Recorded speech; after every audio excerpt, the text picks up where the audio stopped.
तो 80% यदि हम देखें कि हार्ट अटैक और ब्रेन स्ट्रोक का कारण क्लॉटिंग है। लेकिन वैसे भी टेक्निक है, वैसे भी डाइट है, जिसका सेवन करके हम अपने ब्लड को पतला ही रखें हमेशा। ब्लड हमारा मोटा ही नहीं हो, हमारा क्लॉटिंग का फॉर्मेशन ही नहीं हो और हमारा आर्टरी के अंदर, ब्रेन के अंदर कैल्सिफिकेशन ही नहीं हो, तो हम ज़्यादा अच्छे से स्वस्थ रह सकते हैं। हार्ट अटैक और ब्रेन स्ट्रोक के 50% केस जो है होते हैं सुबह में 6 बजे से लेकर के और 12 बजे दिन के अंदर में ही हो जाता है। नशा के सेवन से हार्ट में ब्लॉकेज आता है। इंटरमिटेंट फास्टिंग हमारा जितना लंबा होगा, हमारा लाइफ स्पान उतना ही लंबा होगा।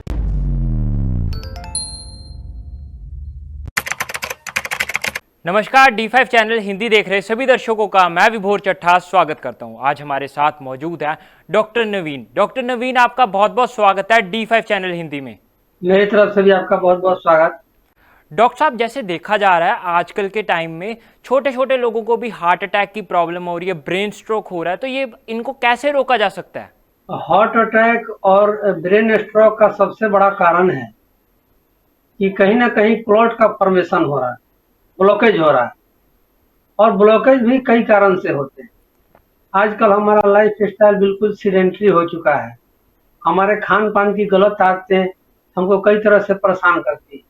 इसके अलावा फिजिकल एक्टिविटी हम नहीं करते हैं, तो इन सभी कारणों से हमारे ब्लड मोटे हो जाते हैं और एक तरह से प्लग का फॉर्मेशन होता है। प्लग केवल हम समझते हैं कि एक कोलेस्ट्रॉल का फॉर्मेशन हो गया, वसा जम गया, फैट जम गया, केवल उससे नहीं होता है। हमारे बॉडी के अंदर कैल्सिफिकेशन भी हो जाता है, खासकर आर्टरी में, तो उससे भी क्लॉटिंग का फॉर्मेशन होता है और ब्रेन स्ट्रोक, हार्ट अटैक की संभावना बढ़ जाती है। इसके अलावा बहुत सारे हार्मोन हैं, खासकर स्ट्रेस हार्मोन। आजकल लोगों को बहुत ज़्यादा स्ट्रेस हो रहा है, तो कोर्टिसोल और एड्रेनलिन हार्मोन जो है, उसके कारण भी हार्ट अटैक और ब्रेन स्ट्रोक की संभावना बढ़ती जा रही है। हार्ट अटैक और ब्रेन स्ट्रोक में क्या अंतर होता है? हार्ट अटैक और ब्रेन स्ट्रोक में अगर अंतर समझें तो दोनों में कोई अंतर नहीं है। कहीं ना कहीं क्लॉट की वजह से ब्लड का फ्लो अच्छे से नहीं होता है, तो रप्चर हो जाता है और ब्लड का फ्लो अच्छे से नहीं हो पाता। तो 80% यदि हम देखें कि हार्ट अटैक और ब्रेन स्ट्रोक का कारण क्लॉटिंग है। और क्लॉटिंग कैल्सिफिकेशन की वजह से, कोलेस्ट्रॉल की वजह से, स्ट्रेस की वजह से, हमारे खान पान की गलत आदतों की वजह से हमारे बॉडी में अल्कलिनिटी की कमी होती जा रही है। क्योंकि हम सुबह से लेकर शाम तक हमको 80% अल्कलाइन भोजन करना चाहिए, लेकिन 100% एसिडिक डाइट का सेवन करते हैं। इसके अलावा वैसे भोजन जो हमारे नाइट्रिक एसिड फॉर्मेशन को बढ़ाता है, उसका सेवन हम बहुत कम करते हैं। हम प्राणायाम कम करते हैं, फिजिकल एक्टिविटी कम करते हैं, जिसके कारण नाइट्रिक ऑक्साइड का फॉर्मेशन भी कम हो जाता है। और इससे हमारे जो आर्टरी के इंटरनल लेयर हैं, जिसको हम लोग एंडोथेलियल के नाम से जानते हैं, वहाँ डैमेज हो जाता है और हमारे आर्टरी को अच्छे से पोषण नहीं होता है। इस कारण से ब्रेन स्ट्रोक या हार्ट अटैक की संभावना बढ़ती जा रही है। डॉक्टर साहब, जैसे देखने को मिलता है कि जिन लोगों को हार्ट की प्रॉब्लम होती है उनके पास एक गोली देखने को मिलती है एस्प्रिन की, तो हार्ट पेशेंट एस्प्रिन की गोली क्यों खाते हैं? एस्पिरिन और वारफोरिन, वारफोरिन विटामिन के फॉर्मेशन को रोकता है, जो कि एक विटामिन के सुपर ग्लू का काम करता है। कहीं भी हमारे बॉडी में यदि कट लग जाते हैं, तो प्लेटलेट और विटामिन के की वजह से ही वहाँ पर हमारा क्लॉटिंग होता है, जिसके कारण ब्लड का फ्लो ज़्यादा नहीं होता है, जिसके कारण हमारा हीलिंग भी अच्छे से होता है और हमारा लाइफ अच्छे से चलता है। लेकिन एस्पिरिन जो है, हजारों साल से इसका यूज किया जाता है ब्लड को पतला करने के। ब्लड के पतला करने का सेंस है कि क्लॉटिंग को रोकने की, क्योंकि 80% क्लॉटिंग का कारण ही हमारे हार्ट अटैक का क्लॉटिंग है।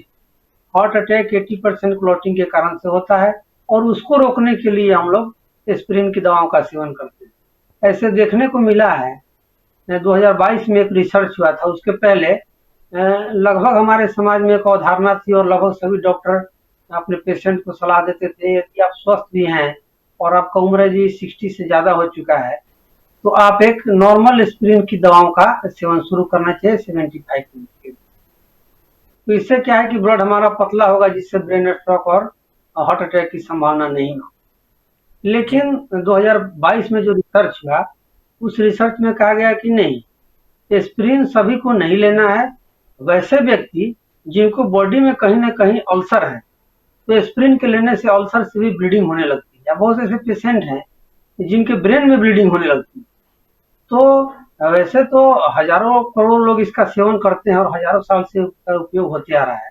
लेकिन ये तो हुआ हमारा मेडिसिन, बीमारी होने के बाद हम क्या करें। लेकिन वैसे भी टेक्निक है, वैसे भी डाइट है, जिसका सेवन करके हम अपने ब्लड को पतला ही रखें हमेशा, ब्लड हमारा मोटा ही नहीं हो, हमारा क्लॉटिंग का फॉर्मेशन ही नहीं हो, और हमारा आर्टरी के अंदर, ब्रेन के अंदर कैल्सिफिकेशन ही नहीं हो, तो हम ज्यादा अच्छे से स्वस्थ रह सकते हैं।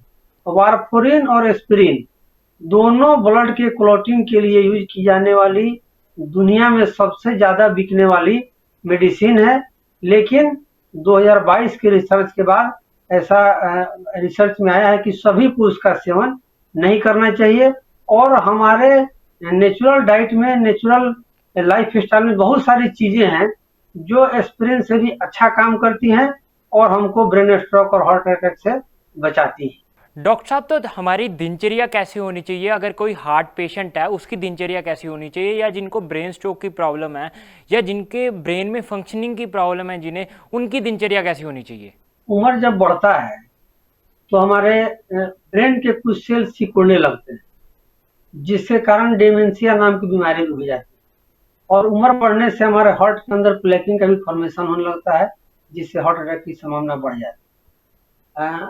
ऐसे देखा जाए तो हमारा हार्ट अटैक और ब्रेन स्ट्रोक के 50% केस जो है होते हैं सुबह में 6 बजे से लेकर के और 12 बजे दिन के अंदर में ही हो जाते हैं, क्योंकि उस समय हमारे बॉडी में खासकर कोर्टिसोल का लेवल बहुत अधिक हो जाता है, और कोर्टिसोल और एड्रेनलिन दोनों मिल करके क्लॉटिंग का काम करते हैं। तो सुबह के समय यदि हम, इसीलिए कहा गया कि सुबह के समय बर उठना चाहिए। सुबह के समय में हम उठते हैं और उठने के बाद यदि हम 1 घंटा तक टहलते हैं या कोई फिजिकल एक्टिविटी करते हैं, दौड़ लगाते हैं, आसन प्राणायाम करते हैं, तो उससे हमारा हार्मोन का लेवल संतुलन में आने लगता है। और इन सभी एक्टिविटी के करने के बाद कम से कम 5 से 10 मिनट यदि हम ध्यान करते हैं, ध्यान में केवल अपने आंखों को बंद करके अपने शरीर की आती जाती श्वासों को देखते हैं, पूरी चेतना श्वास पर रखते हैं, तो हमारा कोर्टिसोल और एड्रेनलिन हार्मोन जो है उसका संतुलन बनने लगता है, उसका सिक्रीशन अच्छे से होने लगता है, तो हमारे हार्मोन बैलेंस हो जाते हैं। सुबह के समय में निश्चित रूप से हमको हरे पत्तों का जूस का सेवन करना चाहिए। और सबसे अच्छा है कि पीला पान, पान में भी जो होता है पीला पान, उसका यदि 2-3 पत्तियों को लेकर के उसका जूस बना करके गुड़ डाल करके पिया जाए, तो एक तो पीने में बड़ा अच्छा लगता है और तरोताजगी पीने से शरीर के अंदर आने लगता है, और उसका खुशबू इतना अच्छा रहता है कि पीने के बाद भी बहुत देर तक उसकी खुशबू हमारे मुंह में आती रहती है। तो एक तो हार्ट के लिए बड़ा अच्छा, ऐसे भी पान बड़ा अच्छा होता है। लेकिन कोई भी हरी पत्तियों का सेवन हम लोग कर सकते हैं जूस बनाकर। यदि जूस बना पाना संभव नहीं है और जूस बनाने में हमको समय लग रहा है, तो सबसे अच्छा है कि जो भी हमारे वातावरण में उपलब्ध हरी पत्तियां हैं जिसको जानवर खाते हैं, उसको हम लोग भी खा सकते हैं। 3-4 पत्तियों को लेकर के आराम से चबा चबा खा कर उसके ऊपर से पानी या ताजा पानी सुबह के समय में पिया जाए, तो कभी भी किसी पेशेंट को हार्ट अटैक और ब्रेन स्ट्रोक नहीं हो सकता, क्योंकि ग्रीन लीफ में पाए जाने वाले जो क्लोरोफिल है उसका यही काम है कि हमारे ब्लड के कहीं भी क्लॉटिंग हो रहा है तो उसको रोक देता है। यदि कोई पेशेंट है जिसको ब्रेन में ट्यूमर भी है और यदि प्रतिदिन वह ग्रीन जूस का सेवन करना शुरू करता है, तो हमारे ब्रेन के ट्यूमर धीरे धीरे घटने लगते हैं। आर्टरी में यदि कहीं प्लेकिंग हो रहा है, ब्लॉकेज हो रहा है, तो धीरे धीरे वह घटने लगता है। सुबह से लेकर शाम तक निश्चित रूप से हम लोगों को चुकंदर का सेवन करना चाहिए। बॉडी को अल्कलाइन करने के लिए सुबह में हम लोगों को फल का सेवन करना चाहिए और भोजन में निश्चित रूप से सलाद का सेवन करना चाहिए। और सलाद में खासकर काली मिर्च भी इसमें बड़ा अच्छा रोल निभाता है। तो काली मिर्च का पाउडर बना करके जब भी हम सलाद लें या फल का सेवन करें तो 2-3 पिंच लेकर के उस पर छिड़क करके यदि हम खाते हैं तो हमेशा हमारी बॉडी की इम्यूनिटी भी मेंटेन रहती है, कभी हमारे बॉडी के अंदर प्लेग का फॉर्मेशन नहीं होता। और जिस तरह से हम लोग एस्पिरिन की दवाओं का सेवन करते हैं या वार्फरिन का सेवन करते हैं, उसमें सबसे अच्छा है कि ओमेगा 3 फैटी एसिड का सेवन किया जाए। तो ओमेगा 3 फैटी एसिड में तो एक हमारे अलसी में पाया जाता है मात्रा में, लेकिन अलसी से भी अधिक पाया जाता है फिश ऑयल। फिश ऑयल का सेवन किया जा सकता है। इसके अलावा फिश ऑयल के अलावा कॉड लिवर ऑयल या कॉड लिवर, मछली के लिवर को कॉड लिवर बोलते हैं, कॉड लिवर उससे जो ऑयल निकलता है उसको कॉड लिवर ऑयल बोलते हैं। तो कॉड लिवर ऑयल का यदि सेवन किया जाए तो उसके अंदर ईपीए, डीएचए, विटामिन ए और विटामिन डी भरपूर मात्रा में पाया जाता है। ईपीए हमारे बॉडी में प्लेग के फॉर्मेशन को रोकता है, कैल्सिफिकेशन को रोकता है, हमारे ब्लड के क्लॉटिंग को रोकता है, और इसके अलावा इसमें एडिशनल जो विटामिन ए होता है हमारे इन्फ्लेमेशन को भी रोकता है। हम लोग ऐसा देखा है कि बहुत सारी अच्छी कंपनियां हैं जो कैप्सूल बनाती है ओमेगा 3, ओमेगा 6, ओमेगा 9। ओमेगा 3 का काम है हमारे बॉडी के इन्फ्लेमेशन को रोकना, और ओमेगा 6 का काम है बॉडी में इन्फ्लेमेशन को पैदा करना। तो ओमेगा 6 का सेवन हमको नहीं के बराबर करना चाहिए, ओमेगा 3 का हम लोग को सेवन अधिक चाहिए। ओमेगा 3 और ओमेगा 6 संतुलित मात्रा में हम लोग को सेवन करना चाहिए, लेकिन हमारा जो रेगुलर डाइट है उसमें ओमेगा 6 हम लोग अधिक मात्रा में सेवन करते हैं और ओमेगा 3 हम लोग कम मात्रा में सेवन करते हैं, जबकि दोनों हमको बैलेंस में लेके ओमेगा 3 का अधिक सेवन करना है। तो इससे आर्टरी में प्लेकिंग सब की समस्या नहीं होती। इसके अलावा हमारे ब्रेन में समस्या नहीं हो या हार्ट में हमारे सिकुड़न नहीं हो, ब्लॉकेज, इसके लिए कम से कम 5 मिनट तक हम लोग को जरूर प्राणायाम करना चाहिए, जिसमें कपालभाति, अनुलोम विलोम, भस्त्रिका निश्चित रूप से हमको करना चाहिए। और ब्रीथ पार्किंग अगर संभव है तो 1 घंटा, अगर ज्यादा संभव टाइम नहीं है तो कम से कम आधे घंटे का ब्रीथ पार्किंग, प्राणायाम, डाइट किया जाए तो कभी भी किसी पेशेंट को ब्रेन स्ट्रोक या हार्ट से संबंधित समस्या नहीं हो सकती। डॉक्टर साहब, अगर किसी को एकदम से हार्ट अटैक आ जाए तो उसे क्या करना चाहिए? सबसे अच्छा बात है कि हार्ट अटैक के लिए हमारे बॉडी में कॉरेस्पॉन्डेंस पॉइंट गॉड के द्वारा बनाया गया है। जैसे हमारा हार्ट का कॉरेस्पॉन्डेंस पॉइंट हमारे लेफ्ट हैंड में, ये हमारे जो लिटिल फिंगर है इसके नीचे जो हमारा भाग रेखा है यहाँ पर आता है, और लेफ्ट हैंड में ही ये हमारे लिटिल फिंगर के दोनों तरफ में नाखून के पास यदि किसी भी पिन से लेकर के हल्का सा इसको चुभो दिया जाए और दोनों से एक एक बूंद यदि ब्लड हमारा आ जाता है बाहर, तो एट ए टाइम हमारा हार्ट अटैक होता है।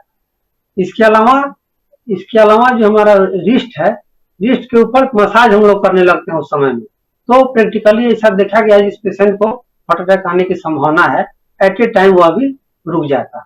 इसके अलावा हार्ट अटैक यदि हो रहा है पेशेंट को तो उस समय में अदरक का सेवन करना चाहिए। अदरक का सेवन 1 इंच 2 इंच लेकर के हम लोग चबा कर खाते हैं, उसी समय हमारा हार्ट अटैक रुक जाता है। अदरक के अलावा हरी मिर्च भी इसमें बहुत अच्छा लाभ करता है। यदि 2-3 हरी मिर्च को लेकर के यदि हम लोग चबा करके खा लेते हैं तो at a time heart attack रुक जाता है।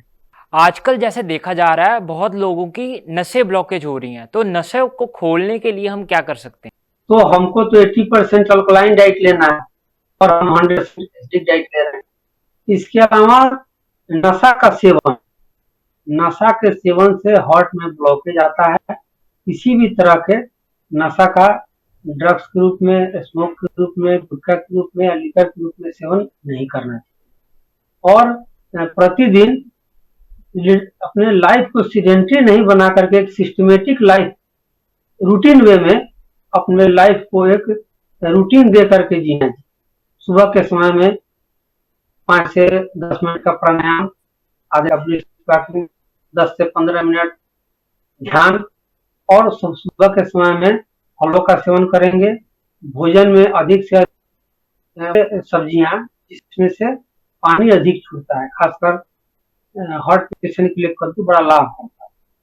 कद्दू, घिया, झिगनी और भी सारी सब्जियां जिसमें से पानी अधिक छोड़ता है, हमें टमाटर का सेवन हमें करना चाहिए, चुकंदर का सेवन प्रतिदिन करना चाहिए। तो यदि हम इस डाइट को फॉलो करेंगे, कुछ प्राणायाम करेंगे, फिजिकल एक्टिविटी करेंगे, तो नसों में ब्लॉकेज होने का कोई प्रश्न ही नहीं है। और किसी न किसी रूप में हरी पत्तियों का सुबह से शाम तक हम लोगों को जरूर सेवन करना चाहिए, जूस के रूप में या चबा करके खाना चाहिए, तो नसों में से संबंधित कोई समस्या ही नहीं होगी। डॉक्टर साहब, अदरक और लहसुन कितना इंपॉर्टेंट है हार्ट पेशेंट के लिए? हम लोग आईसीयू में जाके वेंटिलेटर पर हम जाते हैं और वेंटिलेटर से कुछ रिकवरी हम लोगों को मिलना शुरू हो जाता है। वही काम हमारा अदरक अदरक का है।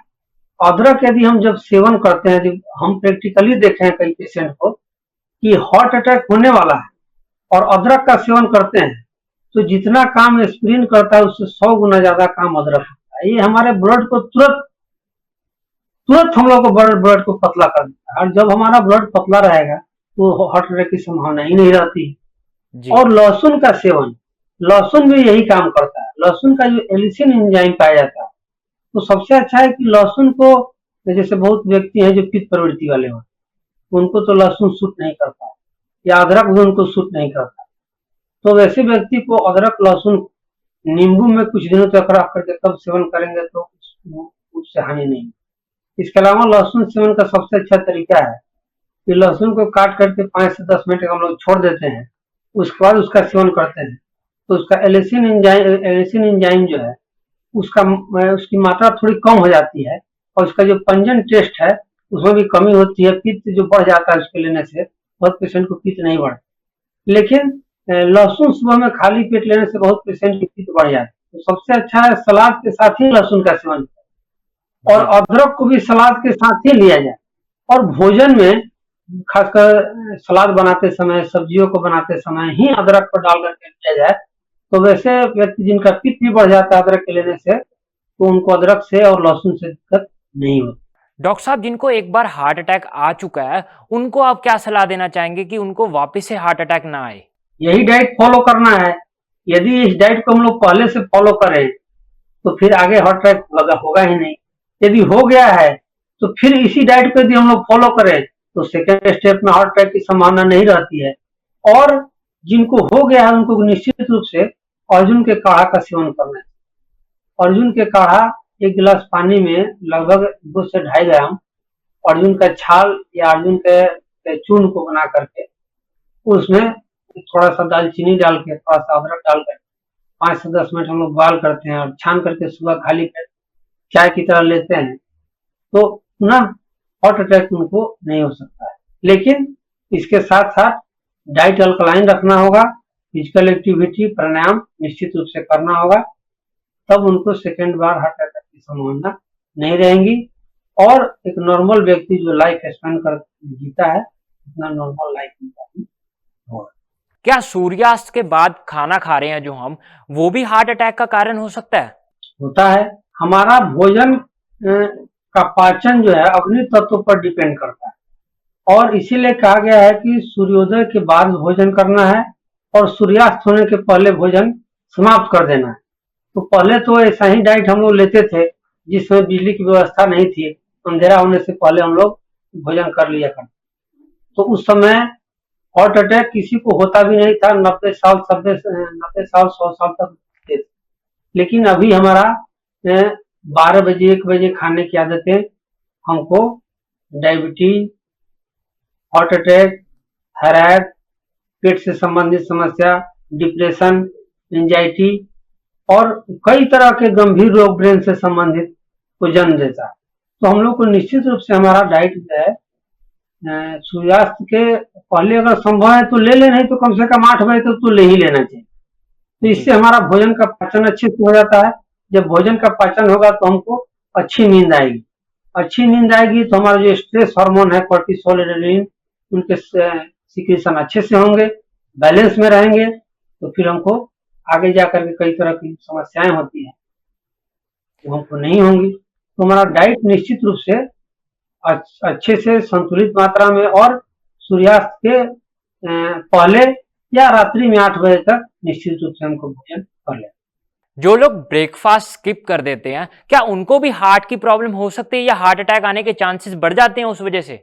नहीं, देखिए ब्रेकफास्ट स्किप से हार्ट अटैक तो नहीं आ सकता है, लेकिन हम लोग गलती क्या करते हैं कि 12 बजे 1 बजे हम लोग यदि खाते हैं तो हमारा फास्टिंग फास्टिंग हमारा इंटरमीडिएंट फास्टिंग हमारा जितना लंबा होगा, हमारा लाइफ स्पान उतना ही लंबा होगा। लेकिन हम लोग गलती क्या करते हैं कि फास्टिंग तो करते हैं, लेकिन फास्टिंग जब हम ब्रेक करते हैं तो सीधे हम लोग भोजन कर लेते हैं। उसी भोजन के पहले यदि फल का सेवन कर लिया जाए तो इंटरमीडिएंट फास्टिंग का पूरा लाभ भी मिलेगा और हमारे स्वास्थ्य में उसका बड़ा महत्वपूर्ण भूमिका रहेगा। फास्टिंग हमारे शरीर के लिए जितने भी हमारे बॉडी के कैंसरस सेल हैं, टॉक्सिन हैं और बॉडी में एक्स्ट्रा फैट हैं, सबको हमारा इंटरमीडिएंट फास्टिंग खत्म करने का काम करता है। लेकिन यदि इंटरमीडिएंट फास्टिंग के बाद हम लोग ब्रेक करते हैं तो ब्रेक करते हैं जब तो हम लोग को फलों का सेवन करना चाहिए, फिर हम लोग को भोजन करना,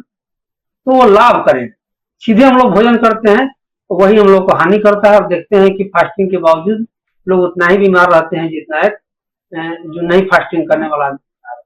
डॉक्टर नवीन, ये तो आपने बता दिया कि हार्ट को हेल्दी रखने के लिए क्या करें, तो ऐसी क्या सावधानी रखनी चाहिए या ऐसा क्या खान पान बिल्कुल नहीं खाना हार्ट पेशेंट को जिनसे उनकी हार्ट की प्रॉब्लम हो ही ना? सबसे पहला तो जंक फूड का सेवन नहीं करना चाहिए, ठंडे चीजों का सेवन नहीं करना चाहिए, ठंडा पानी बिल्कुल भी नहीं पीना चाहिए, खासकर फ्रिज में रखे पानी। हम लोग को ठंडा पानी की जगह पर मटके में रखा हुआ पानी पीना चाहिए, उससे अंदर तरावट भी रहती है और वो हमारे डाइजेशन को डिस्टर्ब नहीं करता है। ठंडा पानी हमारे डाइजेशन को डिस्टर्ब कर देता है, जब डाइजेशन ही नहीं होगा तो फिर आगे के जितने भी प्रोसेस हमारे स्लो हो जाते हैं, बॉडी में टॉक्सिन का फॉर्मेशन होने लगता है। तीसरा है हम लोग को तली हुई चीजें जो खासकर मार्केट में डब्बे बंद चीजें मिलती है उनका सेवन हम लोग को नहीं करना है।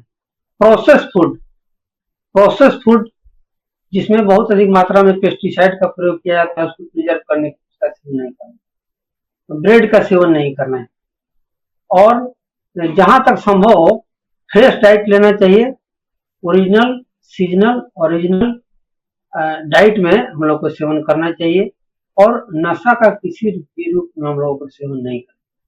स्वस्थ रहने का बस यही मंत्र है। इसके सेवन यदि हम लोग करते हैं तो हार्ट क्या किसी भी तरह की समस्या आदमी को नहीं होगी। डॉक्टर नवीन, जाते जाते आप हमारे दर्शकों को ये बता दीजिए कि कौन से योगासन प्राणायाम ज्यादा महत्वपूर्ण है या फिर ज्यादा हमारी सेहत के लिए फायदेमंद है? सबसे अच्छा है शशांक भुजंगासन का प्रयोग किया जाए। शशांक भुजंगासन हमारे बॉडी के जितने भी फंक्शन हैं उसको एक्टिवेट करता है और वैसे पेशेंट जिनको कॉन्स्टिपेशन की भी समस्या रहती है कुछ दिनों तक शशांक भुजंगासन पे हम लोग करते हैं तो उनका डाइजेशन भी बड़ा अच्छे से होने लगता है। कमर से संबंधित समस्या, माइग्रेन, ब्रेन स्ट्रोक, हार्ट सब में काम करता है। अधिकतर हम लोग देखते हैं कि किसी व्यक्ति के पास उतना टाइम नहीं है कि हम लोग बैठ करके आधे घंटे 1 घंटा प्राणायाम करें या आसन करें, तो बस एक आसन शशांक भुजंगासन, 2 आसनों का समूह है शशांकासन और भुजंगासन, उसका हम लोग करेंगे आसन में। और प्राणायाम में हम लोग कपालभाति करेंगे, अनुलोम विलोम करेंगे और भस्त्रिका करेंगे।